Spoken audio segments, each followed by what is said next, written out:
meant to do that. I gotta remember to do that. Good morning, everyone. Welcome. I'm so glad you joined. We have my favorite guest, my first guest, Robert Stern, the social media guru. So my company is WeSpeak Worldwide. And what I do is I represent speakers for conferences and conventions. And what I like to do is to help my speakers to promote themselves and market themselves. So I thought of Robert right away because, we all know a little bit about social media, but, he knows a lot. So I want to talk to you today and ask you a few questions. How are you? I'm doing great. How are you doing? I like this role reversal. The other day I interviewed you over your pageant title, and now the roles are reversed. I know, right? So it's payback time. Oh, no. Good thing we've known each other a few years. I know. No, we're very familiar with each other. So I have a question. So my first question is, there's so many social media platforms out there. What are the must-have platforms for public speakers to be on? That's a whopper of a question to start off. There has to be one that's your absolute favorite. Everyone's one is going to be individually different, and this is why I'll tell you. Everybody in social media tends to be a, quote, specialist in one particular platform, such as I have friends that, Kim Garst is a specialist in Facebook. Brian Fanzo is a specialist on Twitter. Subi Zimmerman, she's labeled herself and she's come up to the plate and is doing it. She is the Instagram expert. So, and they all get public speaking.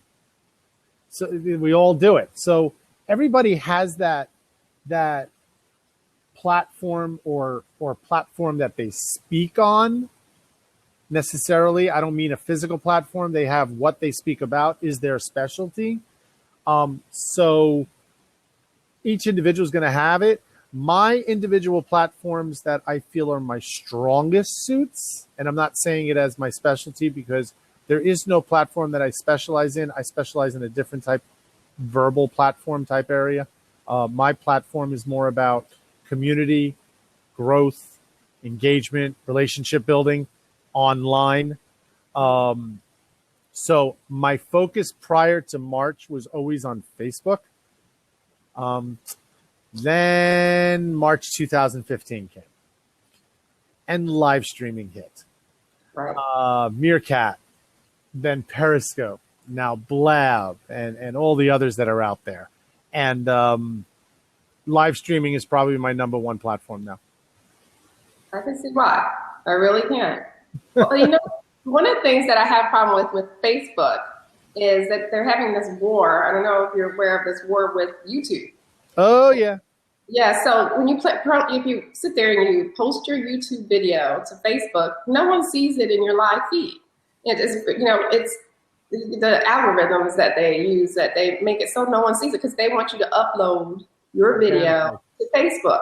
Yep. And Twitter's doing the same thing now. They're all going to do it. Yeah, so they want to have that proprietary video on their site. And, and that, if you notice, no one hardly clicks on your videos. You'll get a lot of clicks on something that, if you post a milestone, that gets out there. The algorithms for that are great. That gets out there. But any kind of video from an outside source, the Facebook and Twitter, they don't want to. They want you to upload straight to them. They do not want you using third-party apps. They do not want you linking. Well, Twitter allows the link back and forth. It's not as bad. Right. But Facebook and YouTube, you can't. You can put a YouTube link on Facebook, but it's going to go down to a thumbnail. Whereas if you upload it organically, it's this bigger picture. It automatically plays. Video on Facebook is very powerful right now. I mean, people are always saying, oh, I hate Facebook. It doesn't work. It's it. Guys, there's 1.4 billion people on it. And 70% of all internet users are on Facebook.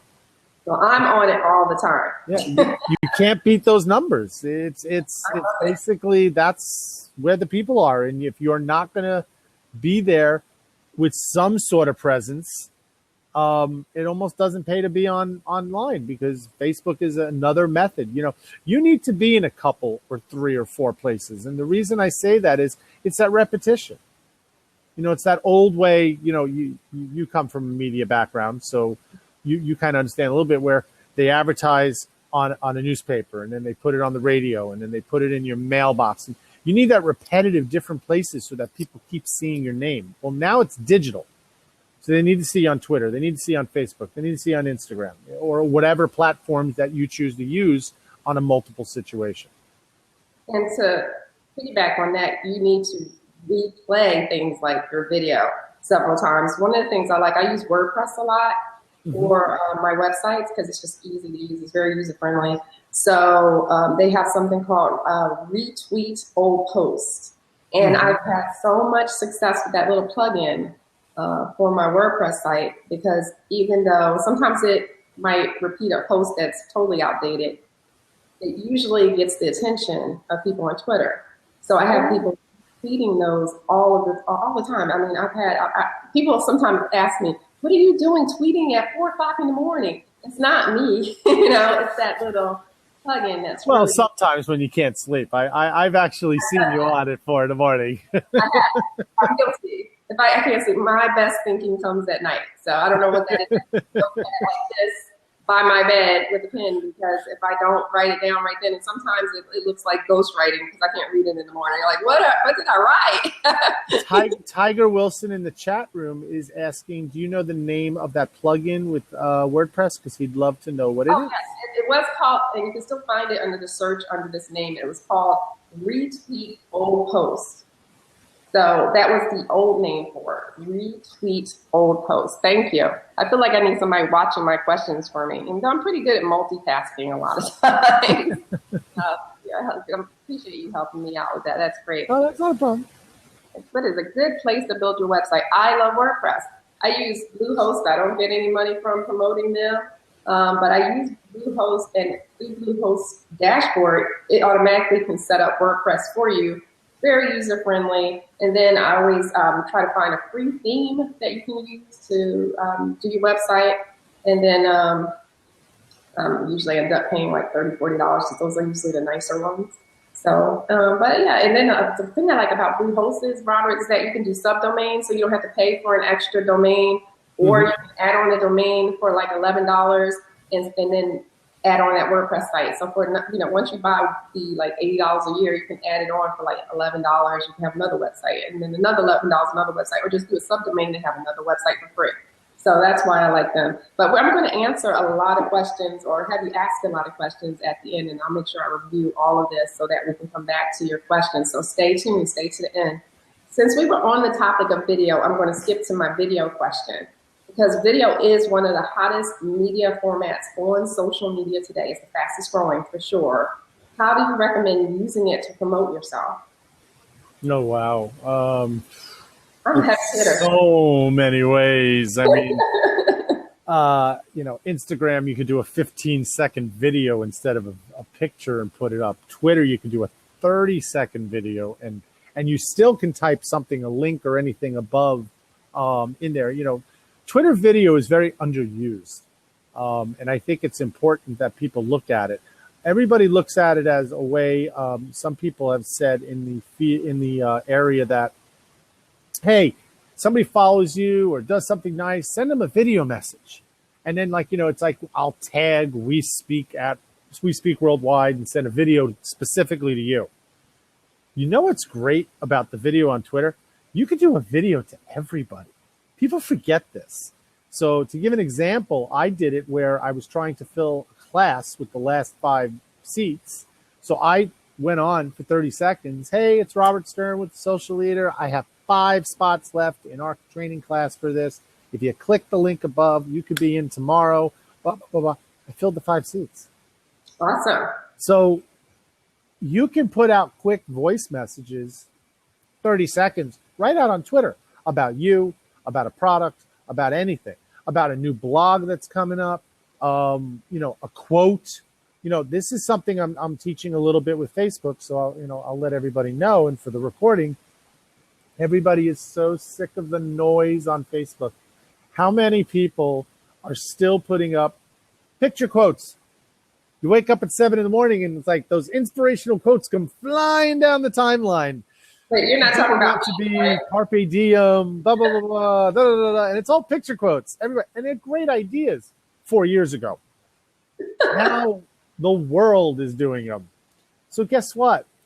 I can do a quote in the morning and be seen above those people. Guess what you do?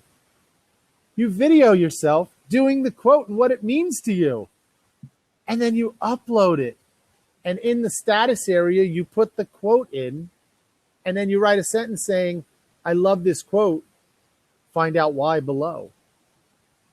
And now, when everybody comes in and they see picture quote, picture quote, picture quote, oh, he wants to know why I like that video. Let's play that. All of a sudden, you stand out from the rest. Absolutely. So, it's all about being different. It's, everybody hates to be different online because they see success with a certain way. So everybody wants to copy it. And I understand that because it's working. But when everybody starts doing it, it becomes an issue. And like I'll give you an example, like multi-level marketing. Oh. All these multi-level marketing. And I have no problem with it. I think multi-level marketing is huge business. But corporate releases these new photos and graphics for their people to use online. Well, the problem is when they release it, they give it out to 100,000 people. And now right away, 100,000 people start using it.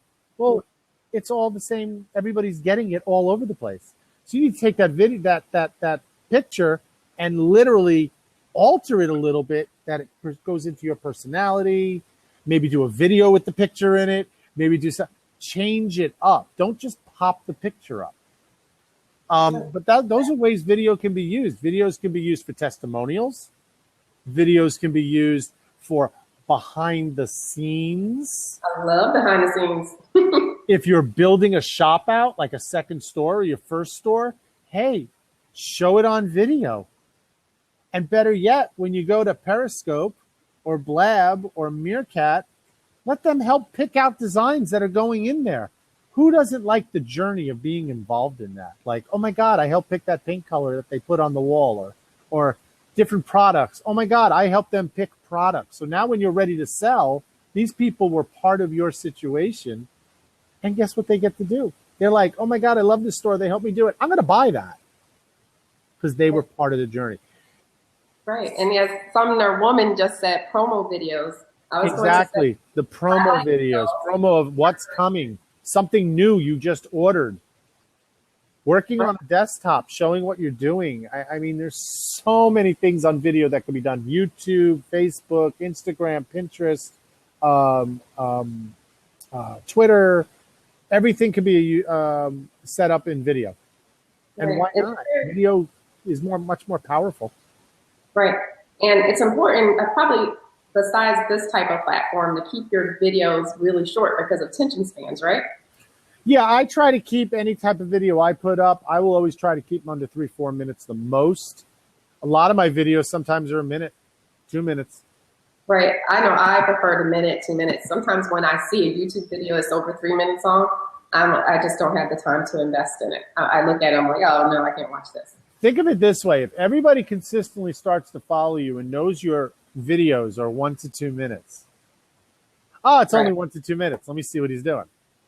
If you're consistently doing 10, 15-minute videos, you might actually get less people watching them because they already know how long that video is going to be. So basically, you're training your audience. Ooh, like that.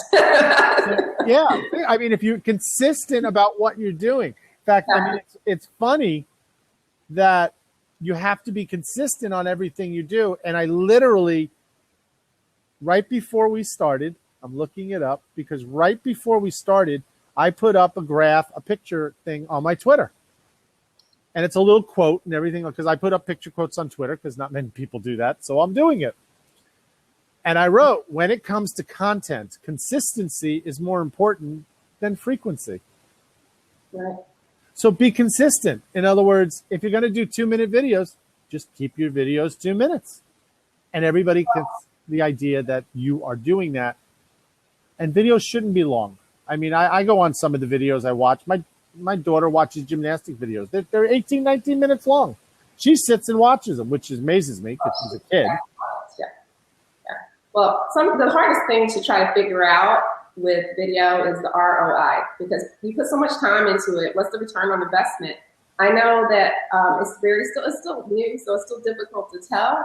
But one of the things that I really like about Vimeo and YouTube is that you can put embedded links into the video. So at the end, you can click on the link. So you can send your customers or clients somewhere, or give them a coupon or a code or something that they can use if you have a product or a service. So I think that's really cool, because we all want to know, we all want to make money, right? Definitely. Bottom line. That's where all of this is going. We need to promote our business. We need to survive. We need to thrive. If we can't, we want to thrive more than survive. But you know something? There isn't a platform out there that you can't do what you just said. That's right. Because so you can put a quick video up on Facebook and put a link at the top of it. And guess what? You put a little discount code next to it also. And you can do it on Instagram, and you can do it on Pinterest. But I'll tell you this, if you're going to put down a code to see if it's working, and you have Facebook, Instagram, and let's say Twitter, make sure the code is different for each one. Absolutely. You won't know which one it's coming from. So if you're going to give a 10% code off, I'll tell you right now, make it FACE 10 and then INSTA 10, and make sure that code is different at the same time that you put it out, because then when they put that promo code in, you know which one it's coming from. Right. No, I agree with that. A lot of people put the same code across the board, and it's like, oh, it came from social media. Well, which site did it come from? You need to know better. Right. Now, let me ask you this. A lot of people don't know what to post. Like, upcoming events is pretty obvious, but other than that, some people mention behind the scenes promos, that kind of thing. You mentioned testimonials, but I've heard different things from different people. One is that it shouldn't always be business. People should get to know you a little bit. What do you think about that?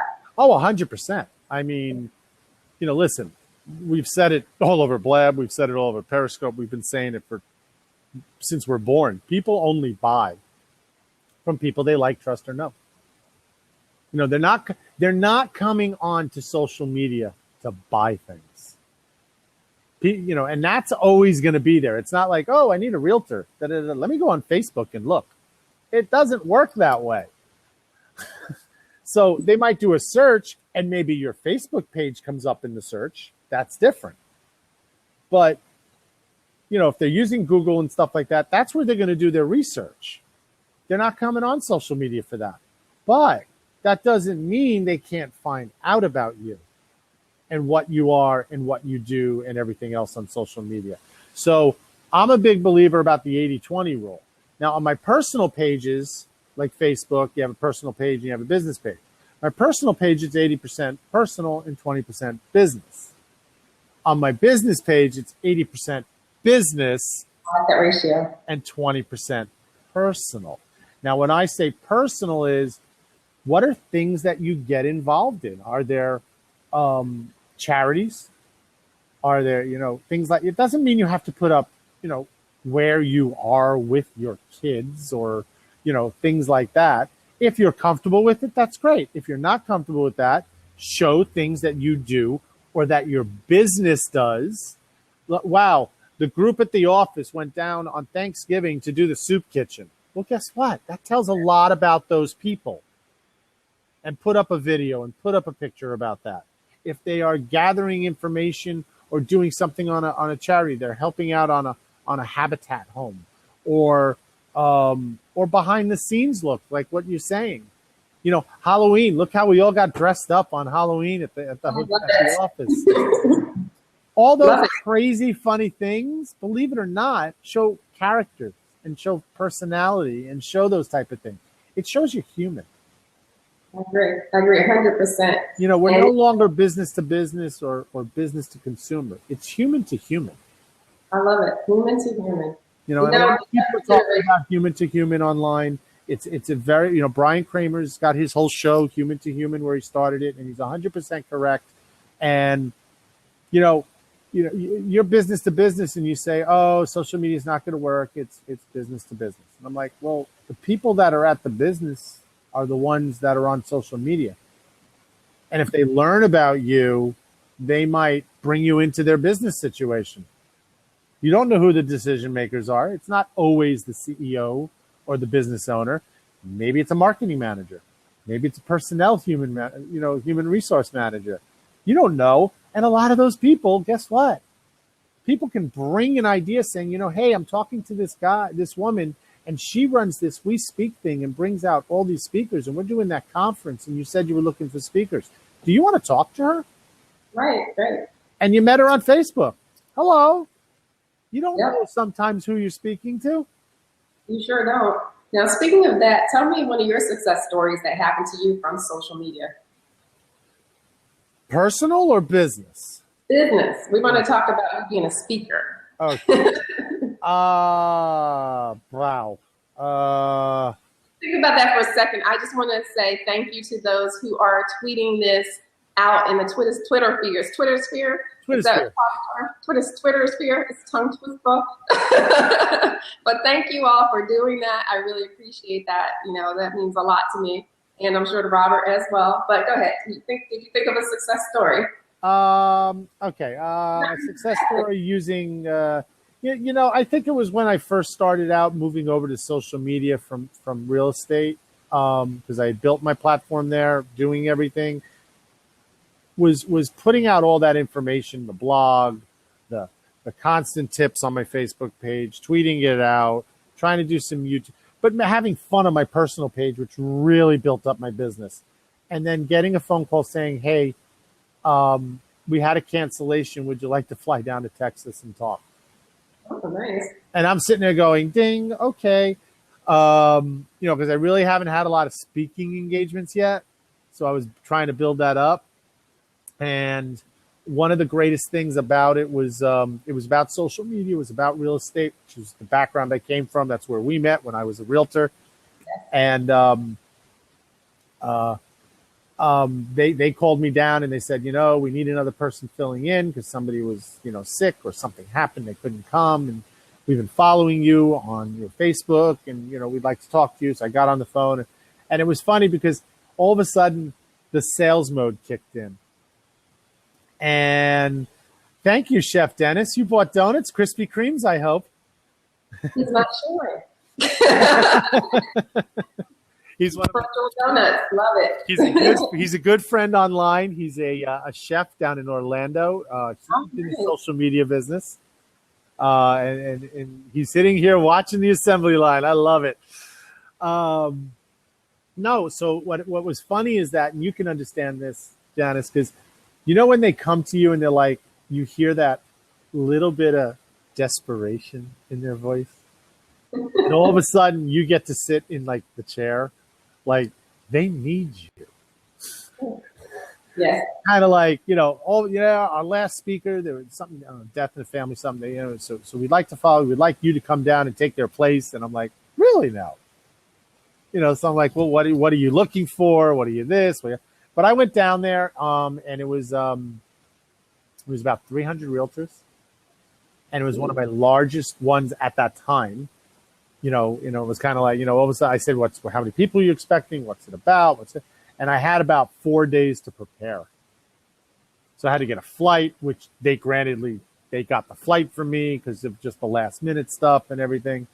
And so I went down. And I rocked it. I ended up pulling out a whole bunch of them called me afterwards, and we ended up doing a group session afterwards for training. That's fantastic. So that was probably one of my better ones. I mean, now I just love live streaming, and I'm picking up speaking engagements. I'm actually talking tomorrow in New York City at the Periscope Summit. And I got a bunch of stuff I'm in the works right now working. I have a tour that I privately planned, which I know you know a little bit about. And, obviously I'm going to try to work with you guys at the same time if anything comes up in social media to help out. But social media has got huge boundaries. I mean, you don't know the people you're reaching out to. Right. And that's the key thing. I mean, there's a lot of people in the world, and the world's gotten a lot smaller as social media has grown. Right. It definitely has, because it connects us all through social media. You know, I look at tons of the people that have been in the room. We've got 55 that have been in already, and I look at the names of all the people that are in the room right now. You know, Mr. Caggiano up in Minnesota, and Gary down in Gary Leland down in Dallas, Chef Dennis, Sonia and Deborah. These are all people I got to know over social media, and I feel like I can say them by first name because we've gotten to know each other. Well, you gave me a tip. I didn't use it, but I thought it was pretty good. And I remember seeing your profile pic with this bright yellow background. What's that? A Weichert one. And now it's bright red. Ah. So what is that about? Please tell us what that's. I thought it was really. Think about everybody's picture right now. Look at your profile picture, and does it stand out against anybody else's? And it's taken against the basic background, or it's taken against the outdoors, or anything like that. So what I did was I took, and it's changed, because right now it's red, but it used to be that bright yellow when I was with Weichert in real estate. And the red I actually switched over when I was with Keller Williams. And that was prior to this. And I left the red because it's a bold color. And what I do is I put a solid, bold color behind, you know, as a background as my picture. Now, the reason I do that is because it's seen. Think of it this way. If you are following me on, Janice, you follow me on Facebook, and you've seen me on Twitter. But every time I post, and if you see me in the timeline, you don't see the name. You go right to the picture. Your eye is drawn to it because of that bold red or that bold yellow I use. It could be lime green. I don't care. It's something that stands out. So what happens is, in a timeline or in a Twitter line, and you see that bold picture, well, you automatically scroll to the right, and that means my post is the first one you read. Yeah. You used to do something that you got so much participation in that I thought was very clever. And of course, my husband always had to chime in. Always chimed in. Michael always chimed in. He's a strange cookie, but I love him because he's the funniest person I know in this world. But you used to do question of the day. How did that come about? I used to do it, and more people got into doing it, and I stopped it. I'm working on something else that I'm kind of tweaking, shall we say, to get ready out there. Give us an example of what you used to do and how I did that for, oh my God, we did that for 2.5 years. Every single day, Robert's question of the day. It was on my personal page, and because I always maxed out on my personal. I mean, if anybody tries to, friend me right now, I'm sorry. You could follow me. I'm trying to get out my friends list and see who's involved with me, who's not, to unfriend and make room for other people. But I did a question of the day, and it was the corniest, craziest things that you guys could think of. It matches my personality, and I know that.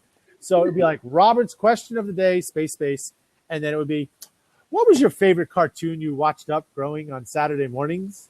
Or what's your favorite Italian dish? What's your best topping you put on pizza? What's the last concert you've been to?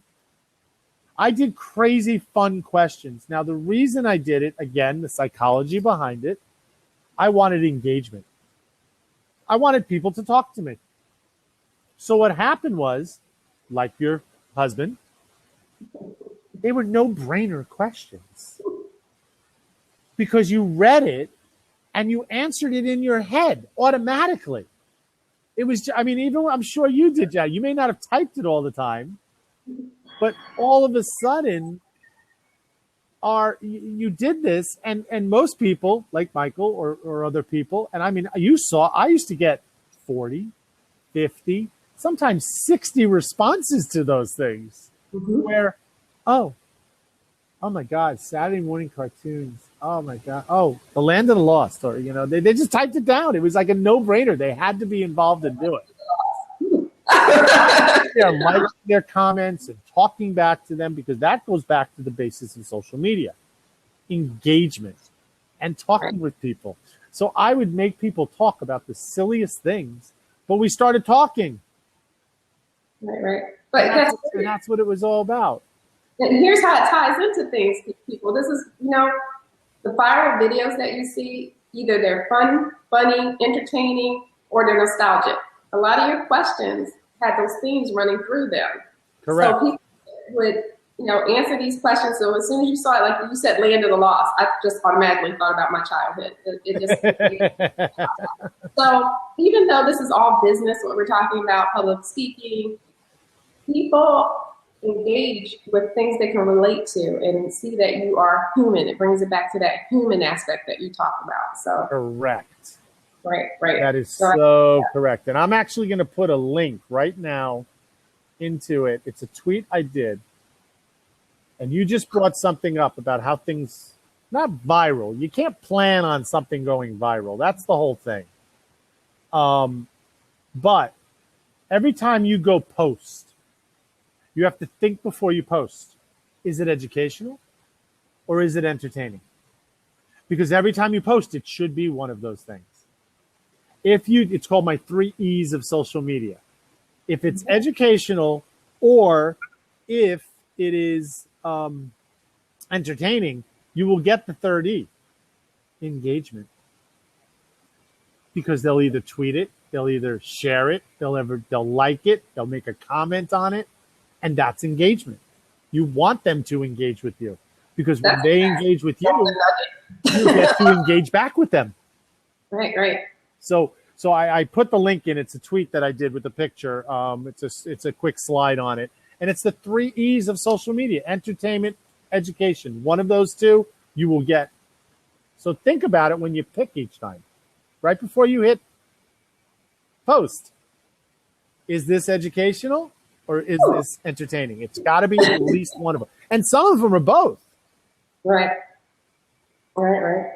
No, I think that's perfect. That was a great golden nugget you gave us right there. And I just want to kind of circle back to something you mentioned. You said when we were talking about what to post, and you said some behind the scenes, and you mentioned some of the charity work that maybe your company is doing. I think that's great, because I do a lot of research on generational types of characteristics that employees have. And, we have the Generation Y, which is the generation that's getting into the workforce now, our 20-somethings. And one of the things that they really like to see is companies who give back. And that's what they're interested in.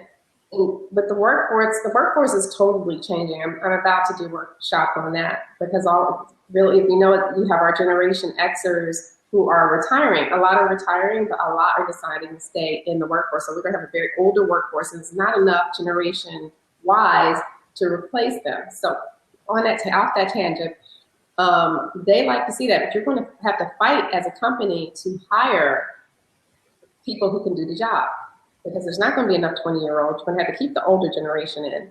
And to get those younger employees, you're going to have to show that your company is fun. You're going to have to show that your company is doing great things with charity work, because that's what that group is interested in. So I just wanted to kind of say that on the side. So definitely, it is. It's very important these days. They want to see companies that give back. They want to see individuals that give back. Right. It's not even just the company. A lot of these sole entrepreneurs, if they have their social media space out there, like a lot of people are doing right now, starting their own company, you want to show that you're involved with the community at the same time, and show it, because that'll make you more personable to everybody else. Yes. Personable and relatable. Now, all of this promotion is free. What do you think about paid ads? Like Facebook has those ads that pop up, promote your post, and now Twitter is into that. What do you think about that? Instagram's doing it. Pinterest is doing it. They're all bolding out with them. Okay. For small businesses and large businesses, actually, it really doesn't matter. They don't understand them. They are hugely good. And I know that this grammar is not the right way to say it, but it's tremendously huge. If you use Facebook ads the right way, you will build your business at a lower rate than any other fee in marketing out there. Really? Yes, because it's pennies on the dollar of your advertising budget. Because you think of it this way. You're in New Jersey, in your town, and you put an ad out, and you put it in the newspaper, and you do your mailing, and you do all that stuff out together. First of all, it's going to everybody, and not everybody will use your service. Secondly, you got postage, you've got the newspaper, which is not cheap to run because not as much advertising on it as much, so it's got to be actually higher to do it. So, put a little ad in a newspaper, it can cost you $500. And that's one time, one day, or 1 week if it's a weekly paper, and that's it. Right. I'll take that same ad as a graphic with a little bit of something. I'll put it into Facebook. Now I go into my demographic audience. Well, my product is good for, we'll take anything, let's say cosmetics. Women from ages 35 to 50 that are this with interests in these different areas. So now that ad only goes to those types of people. So you just targeted it. Jen said, who gets the newspaper anymore? I like that. Well, they get the online one, Jen. That made me laugh. I like that. So you can target down to the smallest, nittiest detail of an interest group. Married, not married, possibly income areas, kids, sports that they're involved in, female, male, zip code, where it only goes to your town if it's a local business. That's awesome. How do you do that any other way?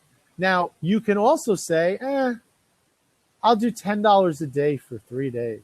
Well, that $10 a day for $30 for 3 days might go out to 2,000 people.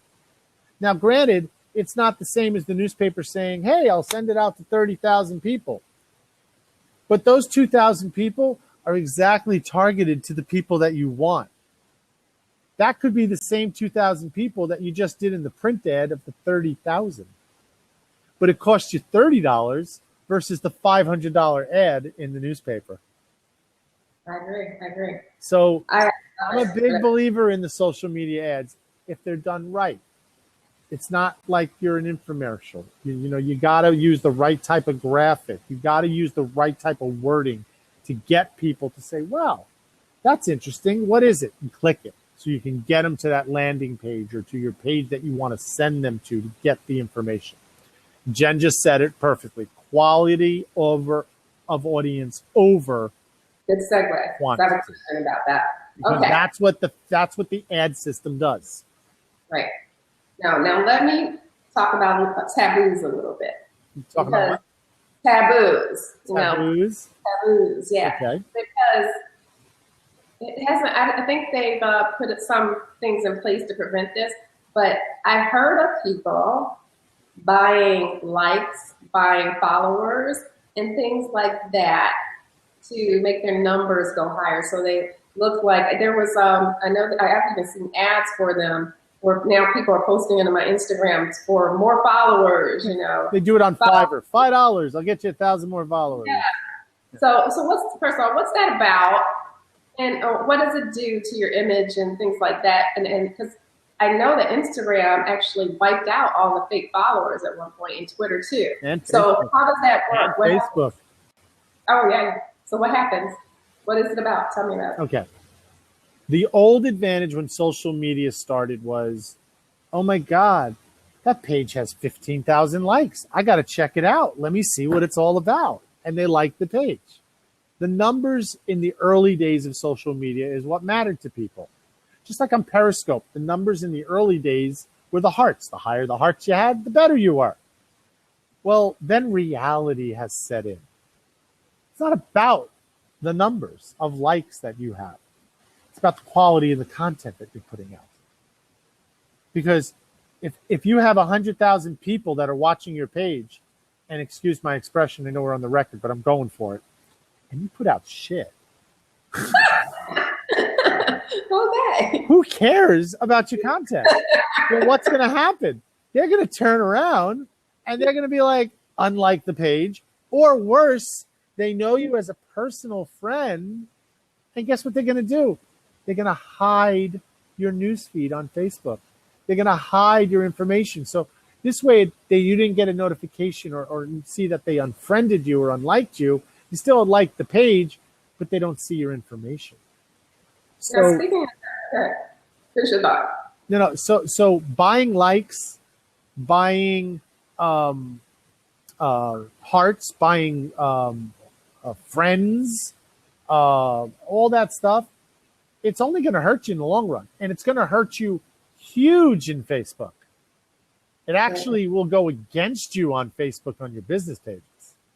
Oh, wow. Because the edge rank system and algorithms on the business pages, when you post something and you're trying to do it organically, not with an ad, if you post something on your Facebook page, it doesn't go out to all 1,500 people.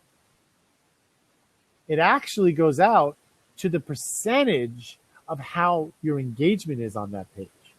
So if you had 1,000 people from around the world that really just don't give a you know what about your page, and it's just a number on your page, and they're not engaging on your page, all that's done is just lowered your engagement rate.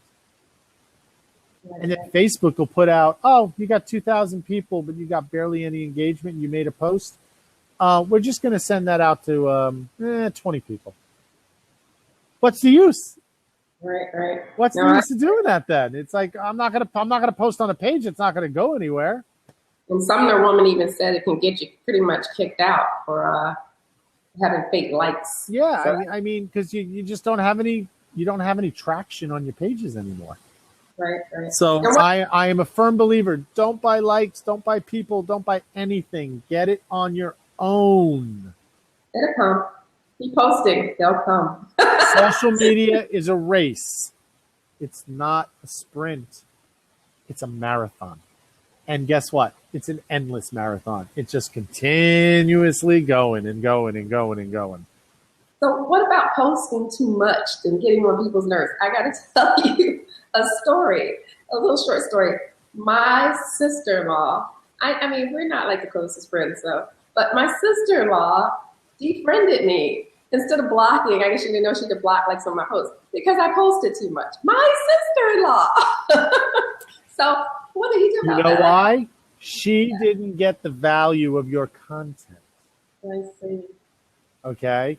Yeah. Can you post too much? Of course you can. If there's no value or merit in your content. If you have tons of value and merit and every time you post, everybody loves your stuff, well, they're not going to care how many times you post. I mean, it went with the old thing on Periscope too. I remember Periscope. Can you Periscope too much? No. And yes. If you're Periscoping about nonsense, like, hey, look at the little squirrel, and you see it 17 times throughout the day, well, people get sick of it real quick. But if you're giving knowledge and you're teaching and you're doing things and people really get it, they'll take all you can get. So again, think of that 3 E's I said. If it's entertaining or educational, people want it. That's good. If it's, hey, I'm at Starbucks, or I just dropped the kids off at school, or just nonsense, like we've all seen, oops, got to go to the bathroom. I'm like, what's that, a status update on Facebook? Well, good for you. You got to go to the bathroom. You got to tell the world. Yeah, right. I've seen those. It's a pet peeve of mine, like that's too much information, or we don't really need to know about that. Exactly. Right. Well, let me go to this question because, what we want to happen is for people to share our posts. And thank you all again for sharing it on Twitter. I see the Twitter feed going over there. But what's your best advice to get your fans to share your content? Well, first of all, your content's got to be decent. It's got to have value and merit that's going to be good for them. That's number one. Number two, ask them. So simple. But it works, right? Make your content valuable and say, hey, if there's anybody you know that would like this, please share it. What is, I have some people say, oh, I'd never do that. I'm like, why? What is wrong with asking, saying, hey, if you like this article, maybe you know somebody who does, so please share it with them. It works. What do you think? Somebody's going to unfollow you because you asked them? Depends how you ask them.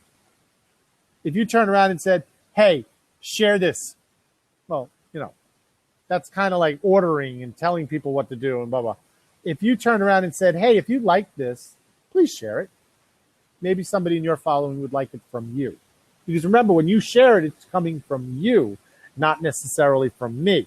So if you share it, Janice, with your followers and your friends, you're giving that information out. So I'm going to explain it as maybe some of your followers would like this information from you.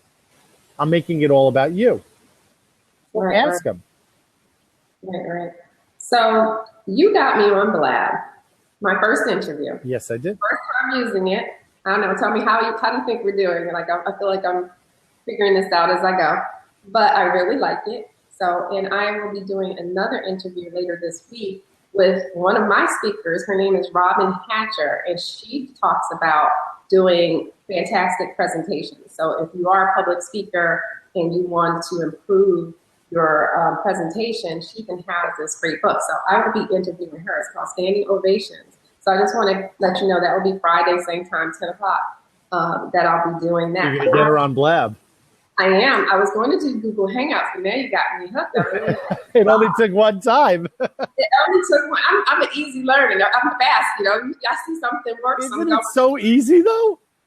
It is easy. I'm still learning the nuances. Like I said, I have to look at everyone here, like their questions. So if I didn't get to your question, I'm going to scroll through while I ask. So I'm kind of keeping track of time. So that's what I want to do now, if you don't mind, Robert. If we can open this up for questions. Sure. And I know last time you interviewed me that you just unlock the seat so people can jump in. And then you'll see somebody who wants to jump in, and you just say, let them in. Let them in. Okay. So you guys, if you have a question for Robert, jump right in, and I have opened up a seat, and ask your question. I'm also going to scroll through and see if we missed any really good ones. Actually, you don't have to scroll through. I'm going to teach you another little thing. As long as everybody does it, if you want to ask a question, remember, use the /Q, and then the little question box comes up. At the top of your thing, if you'll notice, above the chat, there's a thing that says all mentions and questions. I see it. Hit the tap the questions. There's only 2 there, so I know there were more, though. Some people didn't, put that /Q, and that's something you want to say in the beginning. If you have a question, use the /Q, and that brings up that bold box so you can see it right away. /Q. Yeah. Yes. I'm taking notes. Okay. So NJJ C Girl asks, so does it go out to people who engage? I'm not sure what your question is about. So if you're still here, Well, she was asking about, because we were talking about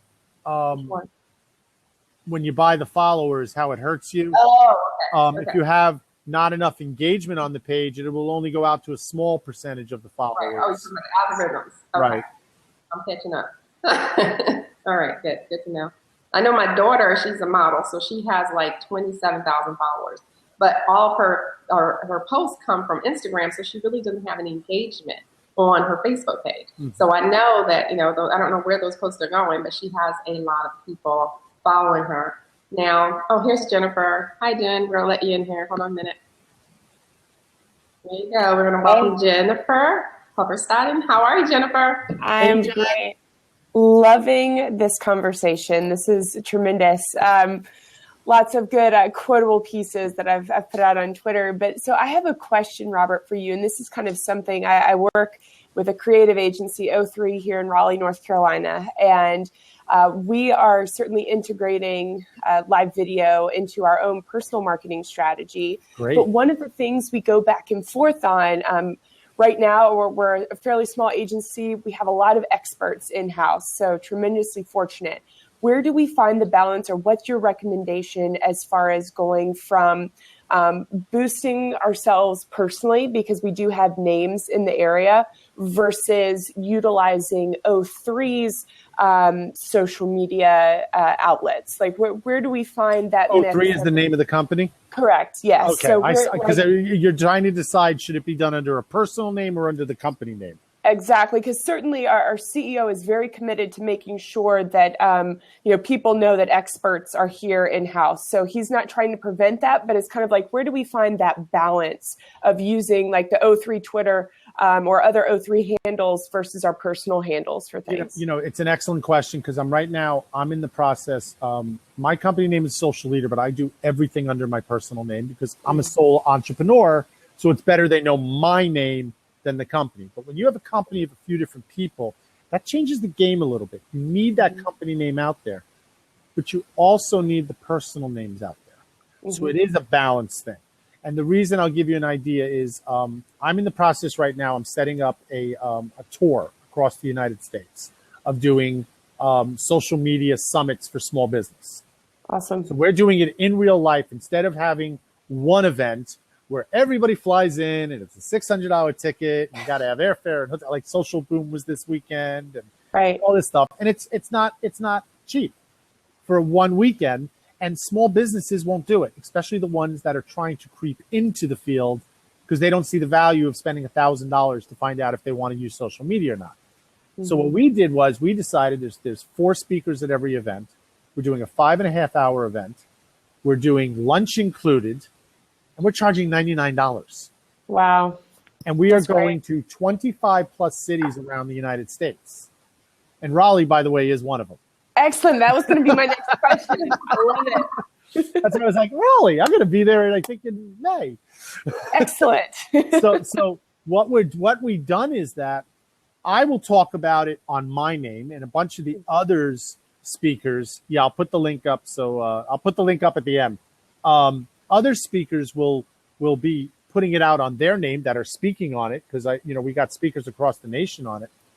But we actually turned around. It's called Social Media for Small Business Summit Tour. And we made an account on Twitter and a Gmail account for it. That it's SM, the number 4,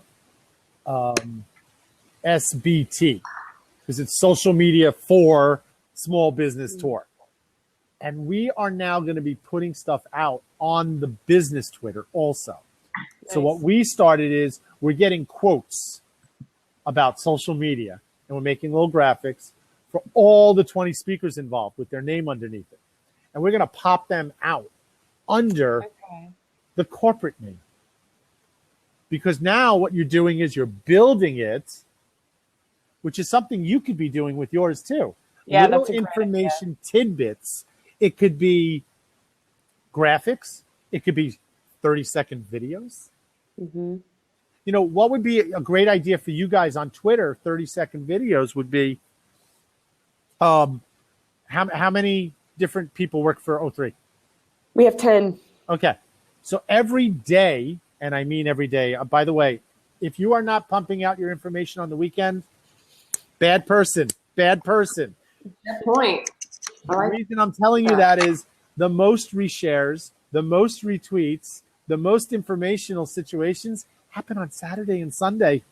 Yeah. And that's when you're not putting out the information. So if you put out fresh information that day, you get even more informational output.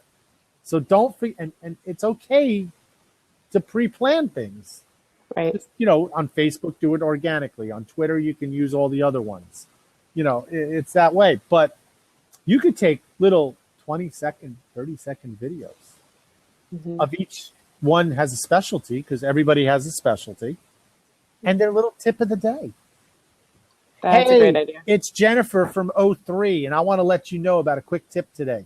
Don't forget when you post, blah, blah, blah, blah, blah, blah, blah. Keep it real. Find me on Twitter, on here, or on my other handle too. That's it. That's great. Now what you've done is you've incorporated you, but also with your firm. Right. And you can use things like Hootsuite, right, Robert, to plan for those weekend things that you were talking about. Definitely. Hootsuite is great for Twitter. Okay. But it's just, hey, Periscope. Right. Oh, yeah. You talked trying to figure out incorporating live stream. Jen, I would love, I'm a live streaming, Mongol right now. As people say, I don't sleep. I'm all over Blab. I'm all over Periscope and Meerkat. And believe it or not, I'm getting business back from it. Oh, sure. Yeah. That's the goal. Yeah. That's what we want. Because you become more personable. Right. Video, social media posting in the past, you built relationships. It took a lot of time. It could take 5-6 months on Facebook to build a relationship. In fact, you can build amazing relationships on Facebook. Right. Can't we, Janice? Yes, we have. That's how I met him. Exhibit A. Well, I'm going to give you the story. Before I opened up my social media company, I was big on social media for my previous career. I was a realtor. And I built everything up. And I was involved in groups. And I posted in groups to get referrals and all these things. Somebody posted in a referral group that they were looking for a house. Yep. That's and I responded true to her. Story. 6-7 years later, we're great friends. Yes. That's awesome. Yeah. I was just thinking about that. I was like, right. But you know something? We had to nurture that relationship because it was behind Facebook. Right. if Well, you do it this way, mm-hmm. it's like a week. You know the person. Right, exactly. And you do feel like you know people. It's just like when you see celebrities all the time, you feel like you know them. Now, the executive, we're going to pull you in as the next question. Jennifer, I'm going to have to cut it short, but thank you so much for asking your question. She left. She left. All right. If you have a question, seriously, if the CEO wants to talk a little bit more about live streaming, because I'm dealing with a lot of brands on live streaming right now. You wait to see what's going to be coming on Blab and Periscope that I got planned. I love it. Awesome. Well, I'll keep following you guys. Thank you so much. All right. If you have a question, jump right in. We're going to be closing this out shortly because I know there are a lot of people that have to get back to work, and I don't want to keep it over an hour if I can help it. But I want to thank you so much for helping me out with this. This is amazing. Not a problem. I'm so glad you like this now. I love it. Oh, I can't wait to do the one I'm doing on Friday at 10. If you didn't hear me, Robin Hatcher on Friday. She's amazing. She has one of the hottest books literally on Amazon.com for presentations. I'm actually reading this now along with Steve Jobs' book. But Robin Hatcher is amazing with presentations. 10 o'clock on Friday. I'm going to get her hooked on Blab as well, I think. Just so people know, you got 26 people in here. Why don't you explain what your company does? Because I'm now involved with your company, with the social media side that you're going to be doing. Because you got new people in here. So tell them a little bit about WeSpeak. WeSpeak Worldwide is a public speakers bureau. So if you speak publicly and you don't have anyone representing you, that's what I do. I find the jobs for you. Even if you're not fully ready to go, but you have a great topic, a great personality, you're entertaining, I help to develop speakers. So I'll help you get your marketing kit together. I even have a meetup group down here for people that need headshots and things like that. So my job is to make sure that you're ready to go and to find you work and paid work. So, and how I got started was that I'm in the pageant world. I'm a pageant girl. Okay.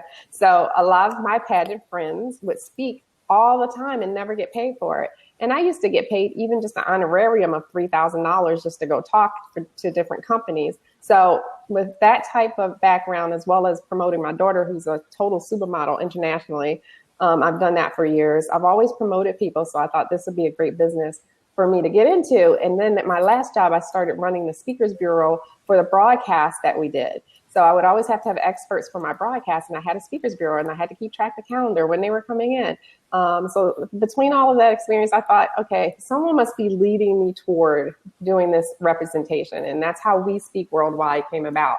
So, if I can get you a job speaking in Dubai, then I'm going for it, and a lot of times it's collaborations between my speakers and me. I had one speaker, she lost over 200 pounds naturally. She was over 400 pounds. And she's been on Katie Couric. She's been on Steve Harvey. She's been on Dr. Oz. She's been all types of magazines because she did it naturally. And she called me the other day and said, hey, do you know about the Zumba cruise? I'm like, I'm already on it. I was on this. She was a Zumba instructor, even though she's still a big girl. And she, and so we're working on getting her on that Zumba cruise to speak about her story. And she's also she's negotiating with 2 big networks for her story. And they're going to be following her around. I can't tell you the details of it, but she's in negotiations right now with that. So those are types of things. Besides, I have some doctors and things that I represent as well. We have Nadim. Hi, Nadim. I'm going to let you in here and ask a question. And me too. And she's going to be representing me for if I can help out. Oh, Nadim, you're driving. You scare me. How are you? Be safe. You have a question? I can hear you, but we may lose you because you're driving and out of signal. Sorry. Try to get your question across, and I'll see if we can answer. Audio. Can you guys hear me? I can hear you. I hear you. Go for it. I can't hear you because I'm driving. Okay. Go ahead. I can hear you. But can you drop me an email or just follow me on tweet and send me a quick tweet? I have a couple of clients for you guys as far as looking for. Okay, I will give you the website. I will post the website, and I'll do that. You may want to tweet it to him. Yeah. Okay. We'll tweet. At all right. @brand_frame. Say that again. What did you say? @brand_frame. It was his name. FRA? No, frame? Yeah, @brand_frame. FRAME. Okay, I got it. Okay. You got a question from Leaf. I'm a speaker just presented at Inbound 15. I'd love to talk sometime, maybe this week. Sure. See? The easiest way, I'll tell you, social media works. We're live proof right here, right now. So what I will do is I'm going to put up my email. And Brand Frame just did the same thing. Nadim @brandfra.me. Okay. And I will. Okay. And I will also go WeSpeak. This is the website, so I'll put the link to that as well. And WeSpeakWorldwide.com is what it is. I've signed on with them that if they do get me anything that, right. If it fits into my schedule. And that's the greatest thing about the WeSpeak part is that if you can go book things on your own and she can call you and say, hey, I got something. If you're busy, you don't do it. If you're not busy, she might get you a speaking gig. So it's just another option for yourself. Right. And we're new. I'm really nurturing gigs for 2016 because I'm trying to get you some really big stuff. I'm not looking at necessarily just neighborhood type things. I'm trying to get the Fortune 500 corporations that I'm working on. I'm working on the cruise ships because all of our speakers love the cruise ships. So, who doesn't, right? And international. Being a single dad, it's hard for me. I'd rather do the other ones. Yeah, I guess so. Yeah. Unless I could bring my daughter with me. I'm sure we can negotiate anything. It's my job to negotiate the green M&Ms in the green room. That's my only green M&Ms. If that's what you want, that's what you get.